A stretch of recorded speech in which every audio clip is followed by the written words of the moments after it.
আসসালামু আলাইকুম ওয়া রাহমাতুল্লাহ। বন্ধুরা, আজকে আমরা দেখব যে নুরানি পদ্ধতিতে সহজভাবে কিভাবে বাংলা লেখা যায়। চলুন তাহলে শুরু করা যাক। প্রথমে আমরা লিখব ব থেকে 60টি অক্ষর। ব লেখার জন্য আপনি প্রথমে এইভাবে মাত্রা দিবেন। এভাবে মাত্রা দেওয়ার পরে তারপরে মাত্রার নিচ থেকে তারপরে এই যে অর্ধেক গড়, তারপরে এখান থেকে নিচ থেকে সোজা উপরে এইভাবে এভাবে ব লিখব। ব থেকে আবার আমরা আরেকটি অক্ষর লিখতে পারি। এভাবে মাত্রার নিচ থেকে এইভাবে, তারপরে নিচ থেকে সোজা উপরে লেখার পরে তারপরে আমরা বিন্দু দিব। এটার নাম হচ্ছে বিন্দু, ব বিন্দু র। তারপরে আবার আমরা মাত্রা দিব, মাত্রা থেকে তারপর নিচ থেকে এভাবে বর মতো লিখব। তারপরে এইভাবে করে মাথা দিয়ে হয়ে গেল ক। তারপরে আমরা এইভাবে আরেকটি অক্ষর লিখতে পারি ধ। এই ব র ক ধ। ধ লিখব কীভাবে? প্রথমে এইভাবে গোল করে মাথা দিব এই দাগ থেকে, তারপরে এই যে এইভাবে বর মতো করে এইভাবে দিয়ে দেব, তারপরে অর্ধ মাত্রা দেব। এই হচ্ছে ধ লেখার নিয়ম। তারপরে ঘ লিখবেন কিভাবে?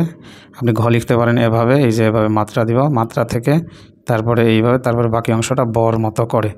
এই হচ্ছে ঘ লেখার নিয়ম। তারপরে ঝ লিখব, এই যে এইভাবে মাত্রা দেওয়ার পরে বর মতো করে লিখব। লেখার পরে এখান থেকে মাঝখান থেকে এভাবে একদম নিচের দাগে লাগবে না এটা, তারপরে সোজা উপরে, তারপরে অর্ধমাত্রা হয়ে গেল ঝ।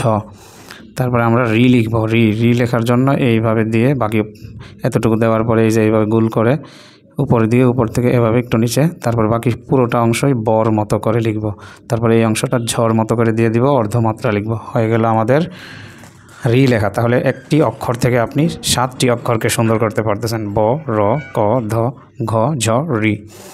তারপরে আরেকটি অক্ষর আমরা দেখব, যে অক্ষর থেকে আপনি 3টা অক্ষর লিখতে পারেন।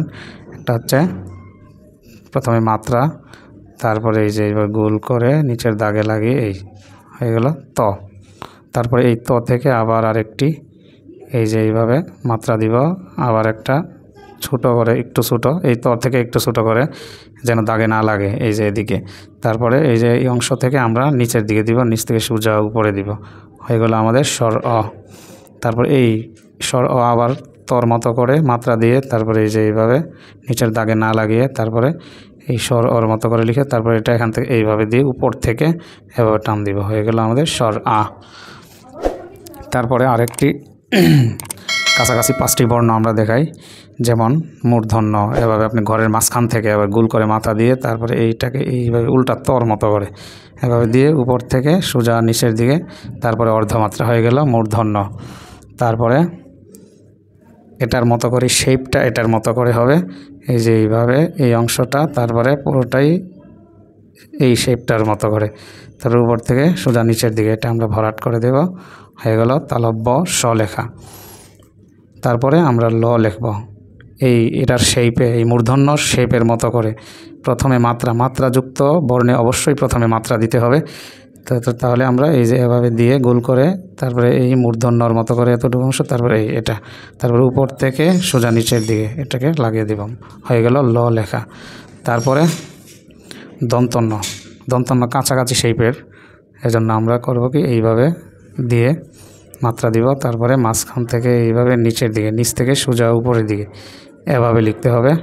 লেখার নিয়ম অবশ্যই মেনে লিখতে হবে। যেদিক থেকে লেখা শুরু হয় সেখান থেকেই আমাদেরকে লেখা শুরু করা উচিত, তাহলে লেখা সুন্দর হবে।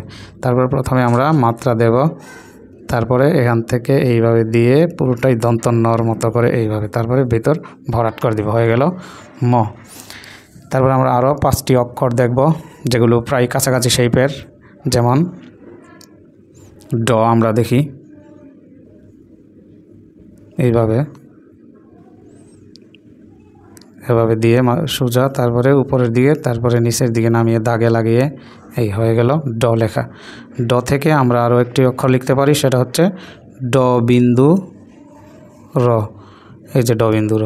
তারপরে কাছাকাছি শেপের বর্গীয় জ, মাত্রা দিয়ে, তারপরে এটাকে একটু বাঁকা করে এই যে এইভাবে দিয়ে, তারপরে এইভাবে এনে আমরা এইভাবে দিব, তারপরে এখান থেকে এতটুকু, তারপরে এই যে এভাবে বর্গীয় জ।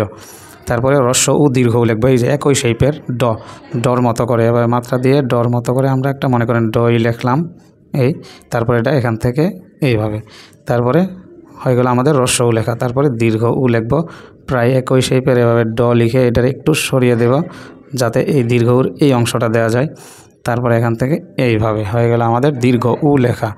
তারপরে আমরা আরও কয়েকটি বর্ণ দেখব, যেমন তারপরে আমরা আরও একটি অক্ষর লিখব যা থেকে আমরা 5টি অক্ষরের শেপ পাবো, যেমন এই যে ঘরের মাঝখান থেকে এভাবে দিয়ে উপরে তুলে তারপরে এই যে এভাবে, তারপরে এই হয়ে গেল এই থেকে আমরা পাইতেছি ওই এইভাবে।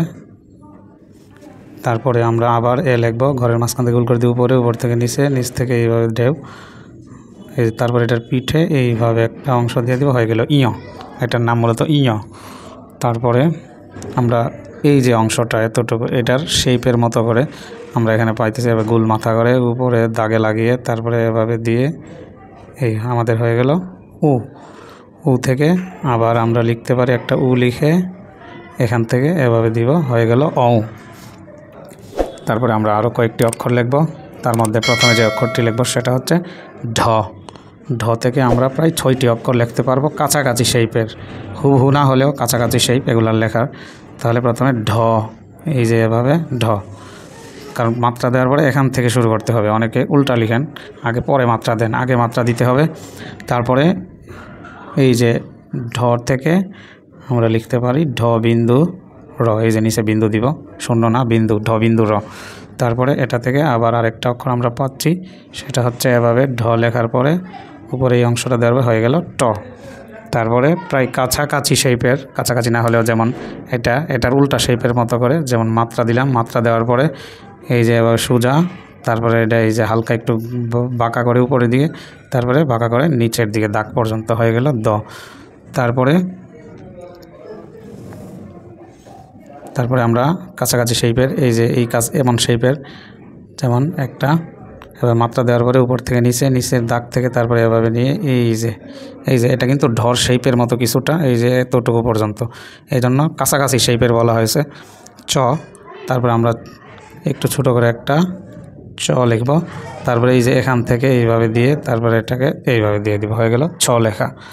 তারপরে আমরা আরও একটি বর্ণ লিখব যার কাছাকাছি শেপের প্রায় 3টি বর্ণ, যেমন প্রথমে আমরা লিখতেছি মাত্রার পরে এইভাবে গোল করে দিয়ে এই ভ, এই শেপের এই যে এতটুকু শেপ, এতটুকুর ভিতরে আরেকটি বর্ণ, যেমন এতটুকু শেপের নয় বরং পুরোটা শেপের হয়, শুধু উপরে একটি মাথা হবে, এই যে এইভাবে দিয়ে সোজা করে এই, তারপরে এই যে হয়ে গেল উ লেখা। তারপরে এটার এই যে এতটুকু শেপের মধ্যে আমরা এখন যে বর্ণটি লিখব সেটি হচ্ছে এই যে এইভাবে দিয়ে এই, তারপরে ভর মতো এতটুকু আনার পরে তারপরে আমরা এখান থেকে এই যে নিচে দিব, নিচ থেকে সোজা উপরে, তারপরে অর্ধমাত্রা লিখব, হয়ে গেল খ লেখা। তারপরে আমরা আরেকটি বর্ণ লিখব প্রায় কাছাকাছি শেপের, 4টি বর্ণ হবে। প্রথমে আমরা মাত্রা লিখব, মাত্রা লেখার পরে এখান থেকে এই যে এইভাবে দিয়ে তারপরে এই যে হয়ে গেল হ। তারপরে আবারও মাত্রা, আবারও আমরা আরেকটি হ লিখব, উপরে এইভাবে মাথা দিব, হয়ে গেল হ্রস্ব ই। তারপরে প্রায় মাত্রা দিয়ে প্রায় কাছাকাছি শেপের এইভাবে দেওয়ার পরে এইভাবে দিয়ে আমরা উপরে দিব, উপর থেকে এইভাবে দিব, আমাদের দীর্ঘ ই লেখা হয়ে গেল। তারপরে এই যে এই শেপটা, এই যে হর যে এই শেপ, প্রথম যে মাথাটা পুরোটাই ধরতে গেলে আমরা এভাবে একটা হর মতো করে এতটুকু লিখব, তারপরে এই যে নিচে হর মতো করে কিন্তু এই অংশটা, তারপরে নিচ থেকে সোজা উপরে হয়ে গেল আমাদের থ লেখা। তারপরে আমরা আরও একটি বর্ণ লিখব যার মাধ্যমে আরও 4টি বর্ণকে আমরা লেখা সুন্দর করতে পারবো কাছাকাছি শেপের। প্রথমে যেই বর্ণটা সেটা হচ্ছে অন্তস্থ জ, এবার মাত্রা দিব, মাত্রা দেওয়ার পরে এভাবে উপর থেকে, তারপরে আবার অর্ধেক ঘর, তারপরে নিচ থেকে সোজা উপরে হয়ে গেল আমাদের অন্তস্থ জ লেখা। অন্তস্থ জ থেকে আমরা আবার লিখব এই যে মাত্রা এখান থেকে এভাবে তারপরে নিচ থেকে সোজা উপরে অন্তস্থ ওই। তারপরে একই শেপের আমরা এই যে এখান থেকে একটা এতটুকু দিয়ে দেব, তারপরে মাঝখান থেকে এভাবে নিচ থেকে সোজা উপরে হয়ে গেল মূর্ধন্য স। তারপরে একই শেপের অন্তস্থ জ শেপের আরও একটি বর্ণ, যেমন এভাবে নিচ থেকে উপরের দিকে নেওয়ার পর তার আমরা এভাবে ঘুরিয়ে মাথা দিয়ে দেব, হয়ে গেল ফ। প্রায় একই শেপের 4টি বর্ণ। তারপরে আমরা যে বর্ণটি দেখব সেটি হচ্ছে গ। এই বর্ণগুলো হুবহু কাছাকাছি শেপের না হলেও মোটামুটি কাছাকাছি শেপের, যেমন আমরা প্রথমে লিখে যে মাঝখান থেকে এইভাবে দিয়ে দাগে, তারপর উপর থেকে সোজা নিচে আমাদের গ। গ থেকে তারপরে এটা যদিও মিল নেই, এই যে এখান থেকে আমরা ঠ লিখব, এই মাঝখান থেকে এইভাবে এতটুকু অর্ধেক দেওয়ার পরে এটাকে এভাবে এনে এই ঠ, তারপরে আমরা প লিখব, এই যে গ শেপের প, এইভাবে টান দিব, তারপরে বাকিটা কিছুটা গড় মতোই হয়ে গেল আমাদের প লেখা। তারপরে আমরা লিখব দন্ত স, যদিও শেপ মিল নেই তেমন, এভাবে দিয়ে অর্ধেক গড়, তারপর এখান থেকে উপর থেকে এইভাবে, তারপর থেকে নিচে, অথবা আপনি দন্ত সটাকে এভাবেও লিখতে পারেন, এভাবে দিয়ে এই এক টানে হয়ে গেল দন্ত স লেখা। এরপরে যে বর্ণগুলো আমরা লিখব সেগুলোর তেমন কোনো মিল নেই, কিন্তু হয় তিনটার সাথে মিল আছে। যেমন আমরা যদি বিসর্গ লিখি, যে গোল করে বিসর্গ, এখন এইভাবে টান দিয়ে বিসর্গ থেকে একটা এনে যদি আমি দিয়ে দিই, হয়ে গেল অনুস্বার। এই অনুস্বারের মতো করে আবার একটা বর্ণ আছে, এই যে খণ্ডত, আপনি এই যে এইভাবে গোল করে মাথা দিয়ে এইভাবে একটা ঢেউ মারলেন, হয়ে গেল খণ্ডত। তারপরে বাংলা অক্ষরে যেই বর্ণটা বাকি আছে সেটা চন্দ্রবিন্দু। এইভাবে আমরা ইনশাল্লাহ লিখতে যদি চেষ্টা করি, তাহলে আমাদের লেখা অতি দ্রুত সময়ে লেখা সুন্দর হবে। আর এগুলোকে বাংলাদেশে বলা হয় নুরানি পদ্ধতিতে হাতের লেখা শেখানো, এবং নুরানি পদ্ধতিতে এভাবে লিখলে হাতের লেখা খুব দ্রুত সুন্দর হয়। বাচ্চা হোক বুড়ো হোক সবারই লেখা সুন্দর হয়ে যায়। ধন্যবাদ সবাইকে।